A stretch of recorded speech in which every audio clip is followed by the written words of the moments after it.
morning, everybody. Jen Kober here with you for another episode of my wonderfully fun podcast, Bitchin' Over Biscuits, where we tackle a different genre of podcast every week and take a deep dive into that subject with our surprise celebrity guest. I am joined by my co-producer and fellow friend in the funny, Mr. Mike Brignac. Good morning. And this week's surprise celebrity guest is one of my favorite comedians. I feel like I say that every week, but this guy truly is. I love him so much that I take him on the road with me on purpose because I really do love spending time with him. Y'all say hello to my good buddy, Mr. Gene Moore. Thank you. Good morning, Gene. Good morning. This week, our genre of podcast is sleep. Sleep. One of my favorite subjects, and I know as fellow performers, you guys get it. Sleep is very important. What is sleep? Exactly. Well, before we tackle our topic of the day, of course, the star of our podcast is always biscuits. Oh, yeah. We are bitching over biscuits. This morning, my beautiful lady has made just a plain cat head buttermilk biscuit. And I had her put jelly, butter and jelly on. I'm a strawberry jelly girl. We've been through this a million times. But let me tell you this, y'all. This is where the piece de resistance comes in. She cut the biscuit open, okay? Now, she homemade these biscuits, okay? Piece one. Yeah. Then she took a little brush, like you barbecue-based chicken with, a little barbecue brush. She took like a paintbrush, dipped it in already melted butter, brushed the already melted butter on the outside and then on the inside, then put in pats of butter and jelly. I've never been so loved or well taken care of. Thank you, Brooke. It's like a hug. It is like a hug. Listen, she has figured out the way to keep me happy. This is my love language right here. So that's what I'm dealing with. Mike, what kind of biscuit you got this morning? I went to the Max restaurant in Westlake, the city next to us, and I got something called chicken and biscuits. Oh my God, that looks amazing. It's biscuit, open, and it's got bacon, green onions in a white gravy, drizzled all over, poured over the biscuits, and then fried chicken on top of that. My God. Oh, and then the fried chicken topper. That's right. I mean, just in case you weren't getting enough grease in the beginning. That is beautiful. And where is that, Mike? At the Max. It's at the golf course in Westlake at the National Golf Club. They have this cool restaurant there. And this marks the official end of my carnivore diet.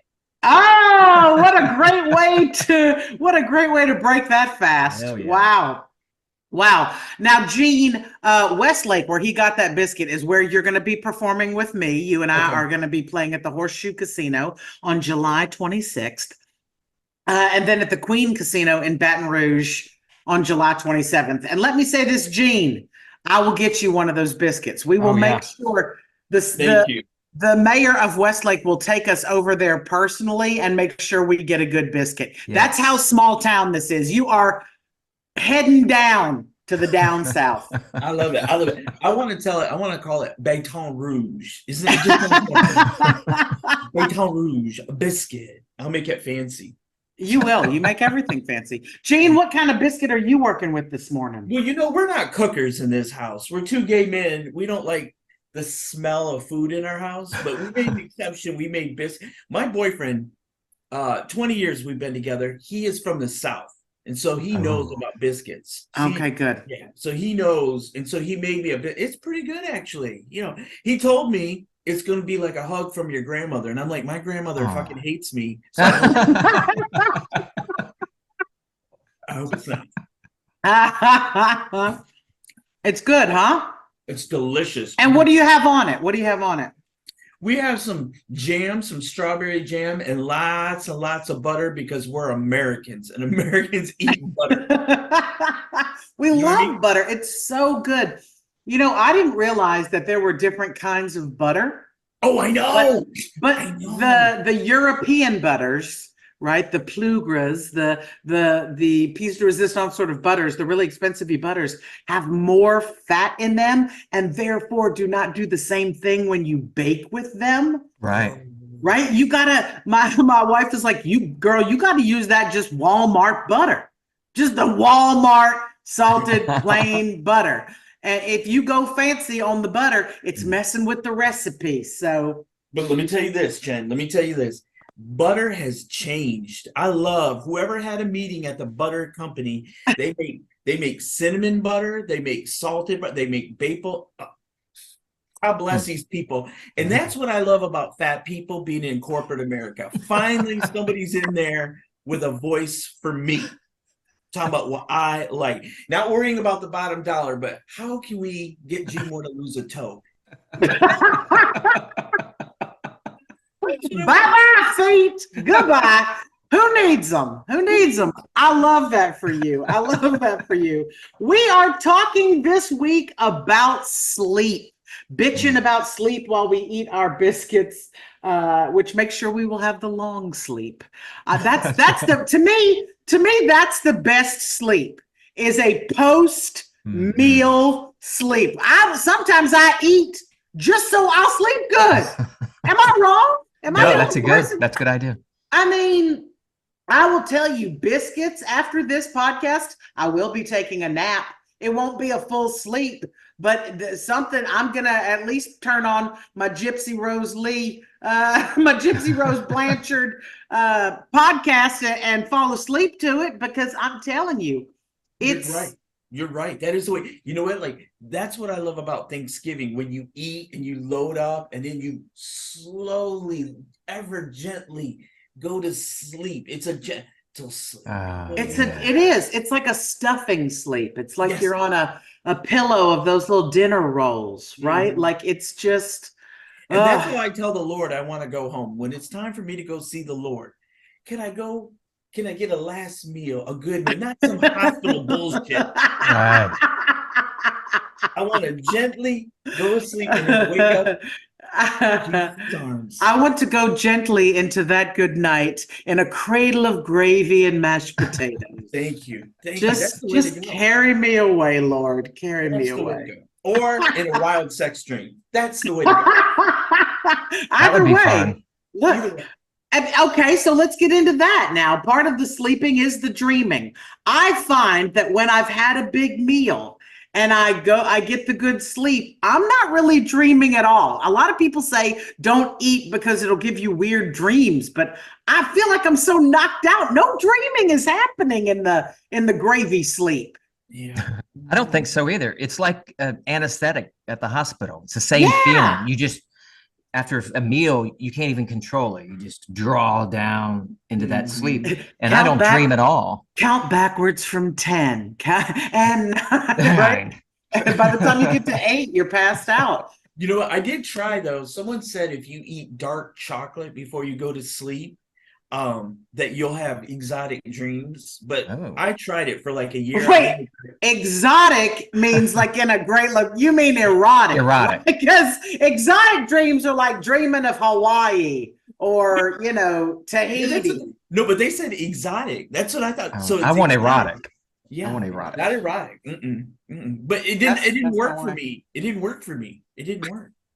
Maybe it wasn't dark enough. All I got was cavities. It didn't work. It didn't work. I love that. But I don't dream naturally. You know what I mean? Like I don't. It takes a lot for me to dream. I just don't have. You got to get to REM to dream, right? Yeah. Right. Yeah, you might have a little bit of the apnea, Gene. Do you think you have some of the apnea? No, I don't get sleep because I grew up in a house that was haunted as hell. What? Yeah, so I never. We used to have a ghost that would come into our room, and my mom and dad would be like, "You guys are lying." And we're like, "No." So the ghost would come into the room, and he would sit on a chair. He would watch. It was terrifying. And we lived in that. Wait, house. what are you? You're telling me that as a child you didn't sleep because there was a ghost watching you? There was. This is some voodoo shit, man. Are you sure you hadn't been down to Louisiana? This is some like backwoods kind of shit that I mean. And my dad never believed, and we would be in the bed and we would be doing the rosary, Hail Mary, full of grace, Hail Mary, full of grace, and we'd be praying. And he'd say, if you guys don't shut up, I'm gonna come in there and whip you. So then it would turn to a whisper. All you would hear was terrified. My brother would pee the bed every night. We would be all huddled in, and then, oh my gosh, never believed us. And then finally, my mom did hair in the house. Finally, a psychic came to the house and said, "There's a spirit in this house," and we're like, "No shit." Thank you. Thank you. Could you call my dad? Yeah. Well, my dad told her to get out of the house because he didn't believe her, and she put a curse on him. So, oh shit. Yeah. Oh, see. So, but because of that dreams and that, and then then one time I had a psycho boyfriend because I'm fat now, but when I was in them streets, I had a boyfriend. I did. When I was at my dancing weight, I was a thing, but now. You're adorable now, Gene. Yeah, but I had a stalker and he was always stalking me and stuff. One time he came into my house. And so ever since then, and the kid, I just don't dream I don't go to sleep. I go to sleep when I'm exhausted. Okay, so not a lot of dreaming is happening. You're just passed out. Yeah, and then look at my screensaver. It's my bed because I think about I like to think about sleeping. I do. I see people go to sleep and I think, God, how lucky they are. You know what I mean? I just don't sleep. Oh, I don't. Jeez, Gene, you've been through some shit. Yeah, this is like a therapy session. That's like sleep trauma. Yeah, this really is. We're gonna work through this. We're gonna get this taken care of. I used to also flip out about sleeping as a kid because my mother let me watch all the TV shows she watched. And back then that was like Dallas, Dynasty, right? These where there were house fires and people breaking into things and right, like it really did scare. There was a soap opera I was watching with my mother. Oh God, this is gonna date me, but the soap opera was called Texas. Oh. It was an NBC, I believe, soap opera back in the 80s. And in the soap opera, a kid, a teenager, got kidnapped.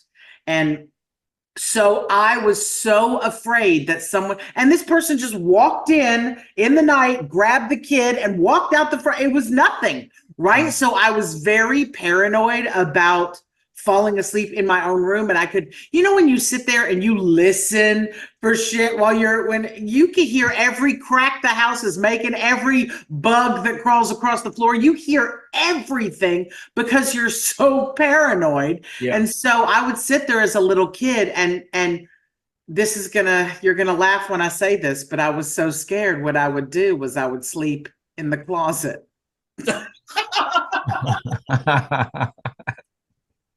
It's such a metaphor, isn't it? I felt better in a more confined space, like a flippin' chihuahua. I needed to burrow, you know what I mean? And so in the closet, I felt like, okay, I'm safe. I'm in the closet. Yeah. If they come in to get me, certainly they won't think to look in the closet. Who sleeps in the closet? Me. I moved into the closet. My mother came in and was like, what? Why is a sleeping bag in the closet? And I'm like, oh, I've been sleeping in the closet. My mother lost her shit and was crazy. Like, we don't sleep in the closet. And then closet. There's two things in what you just said. Number one, this Texas drama series, did it have a gay guy? No. Oh, that's why I didn't hit on, because you need a gay guy. Like Dynasty had, the Carrington boy. Yeah, right. Yeah. And a gay boy, look, I don't think there was an out gay boy character. It was very early in the 80s, but I will say this. There was a guy who looked like I remember he looked like a porn actor. He had like the big mustache, right? Okay. Like the porn mustache. And he was always in very tight Western wear. And he had on like plaid Westerny shirts, but they were always like unbuttoned to here with his chest hair, like spelling out his name and stuff. Like that was there. So I mean, were there gay boys on the show? Who knows? And then the second thing is, the generation that we grew up in, they kidnap kids all the time. Yes, that was a thing. We got kidnapped all, like, I remember going to the grocery store and a man in a van kept staring at me and I thought I was going to get kidnapped. I did. I was always worried about being kidnapped. I don't think kids worry about it. You know what I mean? I'm like, they should. I know. Now even more. Well, I mean, Mike, did you have that problem? Did you have worries about being kidnapped? I didn't until I watched that movie with now I'm blank on his name, the actor from Taxi, and he was in the one about the boy Adam. Yes, Judd Hirsch. Judd Hirsch. And he was walking down the street, and that was probably 10 years old when that came out. I know. From then on. And that case is what started all of the kidnapper stuff. That guy's dad and mom were like, so of course their lives were obliterated by their child being kidnapped. So they start all this Amber Alerts and all the Adam Alerts and all the 911 and the unsolved mysteries and all that. Remember that guy? What was his name? Was it Robert? It wasn't Robert Mitchum. There was a. It was Adam Walsh's father. It was Adam Walsh's father who, like, he would go, he would get on things and he would, you know, he would talk about other missing kids. That's the reason they started putting kids on milk cartons, because that was staying on the table we didn't have cell phones. The milk carton would stay on the table all during breakfast and you would look at it. I know, and you're thinking, not like you wanted to have a conversation with your family. So I mean, people would look at milk cartons, and he's the guy that got missing kids put on milk cartons. This that was a big thing. Without a trace. Yeah.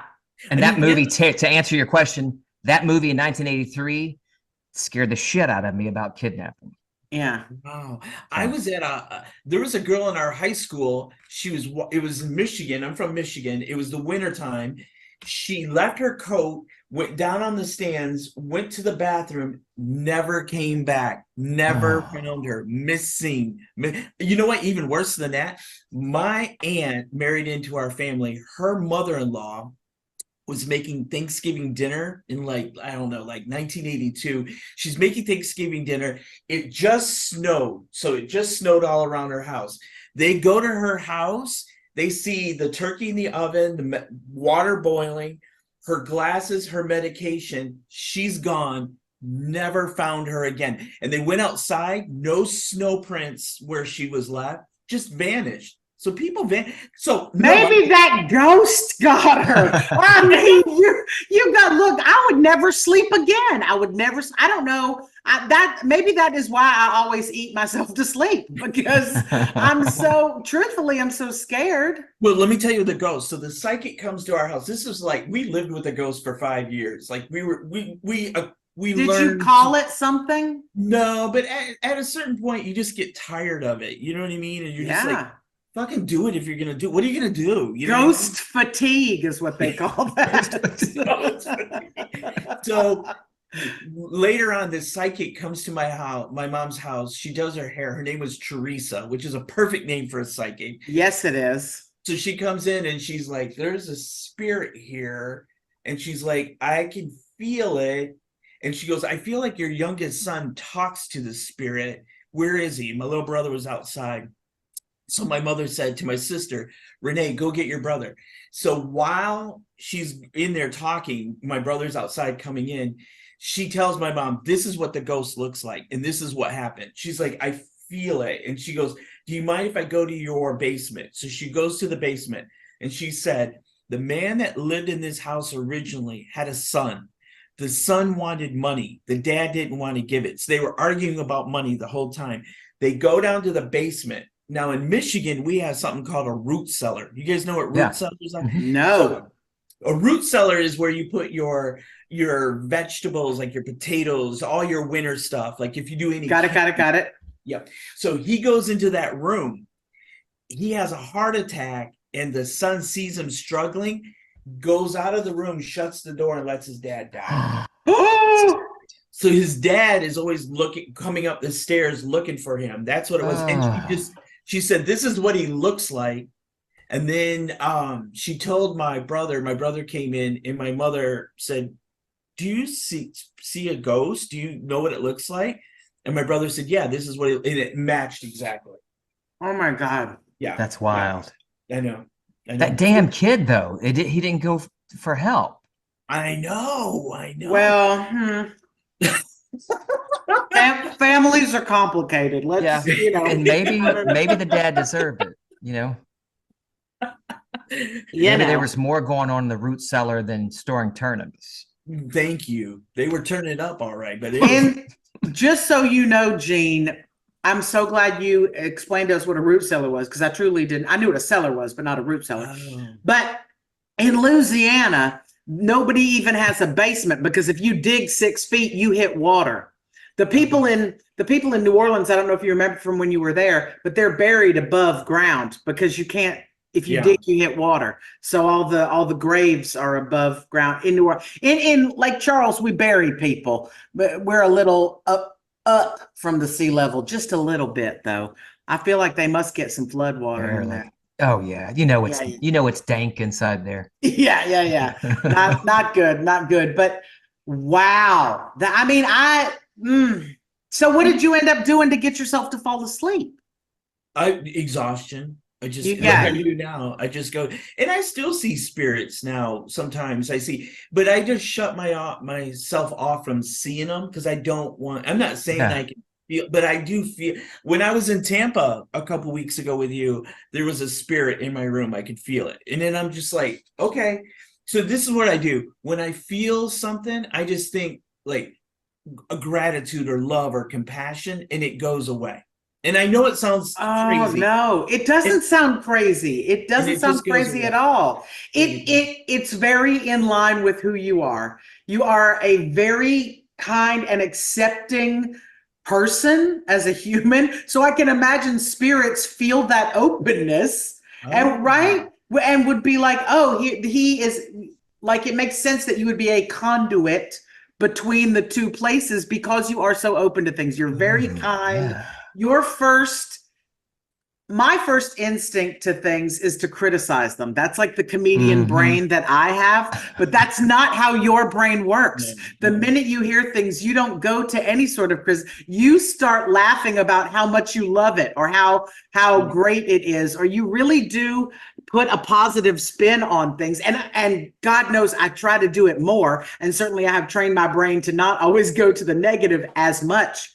But my first, my knee jerk is to be critical of something. And then I have the other part of me, a part that I'm sure I have learned and taken from spending time with you, has to go, Jennifer, but can you just show a little right there? But for the grace of God, go I. There are, you don't know what that person came from or what they're working with. Give them a break. Think about it from the other side. And then when I joke about it on stage, I'm still probably going to be pretty negative. You know what helps? Give them a backstory. If someone's mean to you, give them a backstory. My friend does this where he'll say, we were in New Mexico and the waitress was so hateful to me. And I was like, wow. And I was looking, and then he's like, Gene, she probably had an abortion this morning, was fighting with her boyfriend. And I was like, oh my God, you're so right. That is kind of what you have to do. Is you have to say you don't know what that person is doing, right? It always brings me back to Oprah, hurt people. Yeah, that's exactly right. Because you never know. Most people are on the verge of a nervous breakdown. I know I am. Every day I leave the house on the verge of a nervous breakdown. Well, that's what I always think whenever we hear about celebrities being, they say so-and-so is a bitch or so-and-so is always rude to people. So I'm like, you know what? You probably caught them on a bad flipping day. There's days you could catch me where I have said some things that I'm like, oh my God, did I just say that to another person? That's some mean shit. But I really thought it, and I just fucking said it because I just had enough. And it really wasn't even about that person. It was about what I had been through that day. So when you can realize that we're all probably going through that, you can say, yeah, she probably was a bitch to that person, but you don't know what led up to that bitchy moment. Right, exactly. Everybody's got a story, and that moment that you interact with them is like a paragraph in their whole story, and you don't know the exposition. You don't know, and it's taken out of context. Right? But God dang it, it's good to just I know. fire right back at them sometimes. I know, but I always feel like shit afterwards. But you know what? The other thing is, I was a latchkey kid. I spent a lot of time, and we watched a lot of after school specials, and they always taught you compassion, and you know what I mean? Like, you never, why is that girl having bulimia? Because her daddy was touching her. Like, it's crazy. You never know what someone's going through. Yes. It helps. You know what I mean? Like, it just helps. But I don't know. I mean, that's just how I try to look at life. I try That's to good. be a positive person, but And you are. You it's a struggle absolutely are. sometimes. And it's evident in your comedy. You are so just out and out funny in your stand up. I hope people will check you out. Gene is going to be joining me on July 26th and July 27th. On the 26th, we are at the Horseshoe Casino in Lake Charles, Louisiana. And on the 27th, we will be in Baton Rouge, bringing the comedy to the Queen Casino. Check those out. Gene Moore has a website, genemorecomedy.com. You can check him out there. Gene, as we close up, is there something you need to fall asleep? For example, I need the room to be cold and I would like the room to be dark, but I do need TV on, but not on to where I can hear the words, just on to where I can hear that it's on. That's like the way I need it. What way do you need it to be for good sleep? First, I need all the lights on. I'm terrified of the dark. Well, yeah, you should be. I will tell you this. I was 18 years old when I went to the army, and they got so mad at me because they would turn the lights off and I would turn them on. I fought everybody. I'm like, we need the lights on. And they somehow I have a way of getting my way, and they did let me. So I have to have the lights on, even in the military. I have to have the lights on. And I like it hot. I like it What? What? I do. I like it hot. Oh, gee. I know. I can't. Isn't that crazy? I mean, look, everybody, here we go. How polar opposite could we be? I want it cold, cold, cold, dark, dark, dark. Like, I need it hot. Hot. You know, like, my favorite part about going out of town is going to the motel room, and because my boyfriend likes it cold as hell. He likes it like a Costco freezer cold. You know what I mean? Yes. I'm like, no, I'm up peeing every 2 minutes. No, it's miserable. It's miserable. I need it hot. I like it hot. And then I do like the TV on, but you know what I love? I love, and this is probably not conducive to the ghost stories, but I do love a murder show. You know, in those cheap hotels, they don't have cable. They have those in like the murder and the weird. You catch like a Snapped marathon while you're on the road. Oh my God. The History Channel about the aliens. You know what I mean? Any of that is good. Mike, how do you like to fall asleep? Cold. Even having I like a fan. I can't get it cold enough. We have 2 extra fans in the bedroom, both of them, each one pointing at us. I have one just 4 feet from me, just blowing on me, and it has to be silent. The TV will drive me crazy. I can't have it on. Now, do you put it on to fall asleep and then it goes off? Nothing. You go to sleep in silence. I've tried listening to put the earbuds in and listen to ASMR, and the whispering drives me crazy. That little like, no. That blows my mind. To go to sleep inside, to just be like, it's quiet, it's dark, let's now rest. No. Never. No. Never. That you're a maniac to me. Like I'm a rebel. Yes, something just happened. I'm thinking he might kill people. Is there dead people in this might be the next murder mystery we start falling asleep you in a hotel room, in a hot ass room, sweating in a sweatshop. Sleep is a very important topic. It really did surprise me because, you know, Gene, to do this podcast, what we've done is we take all the different genres of podcasts. So I just went to the podcast page where you could browse all the different topics. And I was surprised to see that one of them was sleep. But it really is like I mean, it makes sense. What did they figure out the math? You spend a third of your life sleeping? I mean, Jen, you know what? My boyfriend used that psychology on me. We stayed at a fancy hotel, and he's like, I love these sheets. It was like the W or something. So he found out what the sheets and the mattress, we went and bought that. The whole thing was probably like $10,000. Oh my gosh. Because here's the thing, I need liposuction, I need an ass, I need these bags to be done. I got things to buy with my money.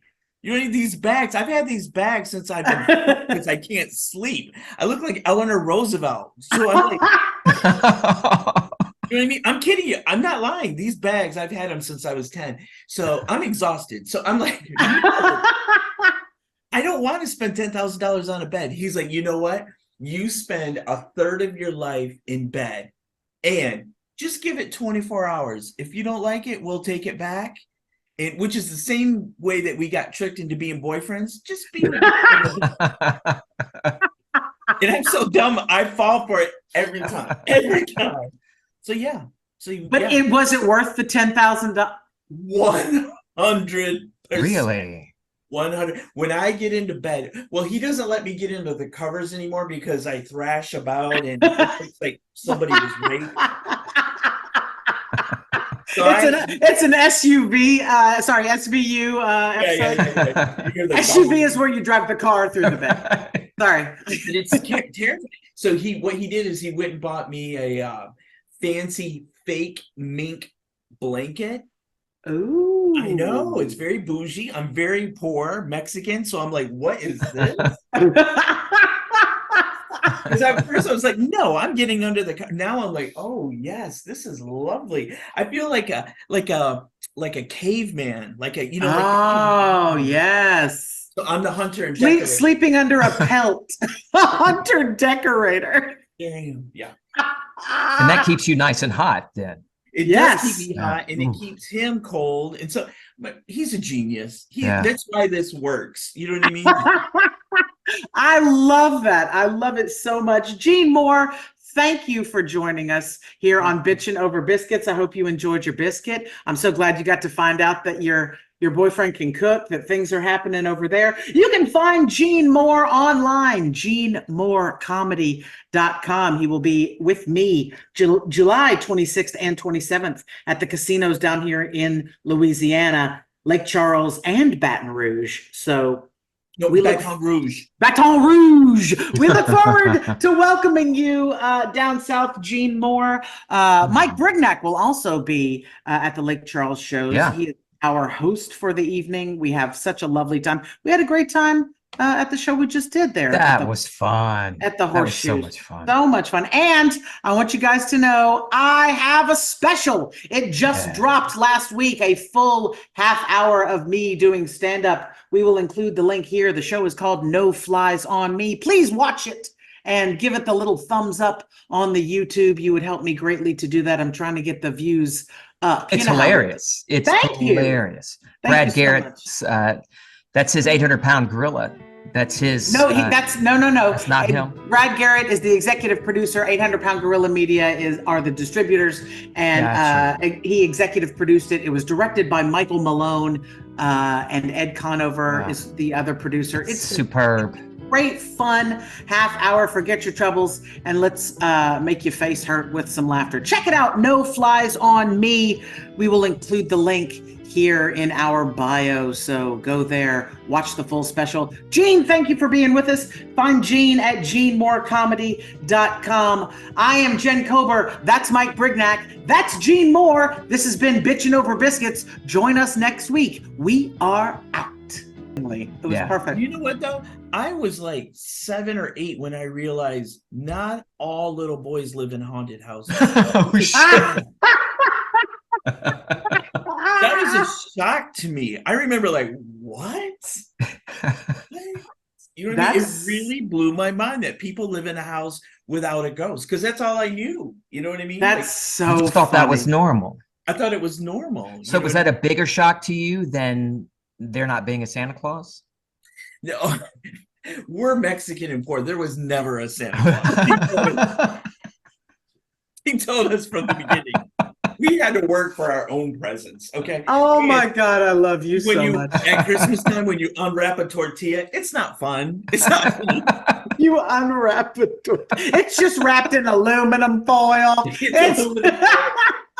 We have goat. We have a goat for Thanksgiving. It's not. People say being Mexican is glamorous. The skin is nice, you know. It's lamb, but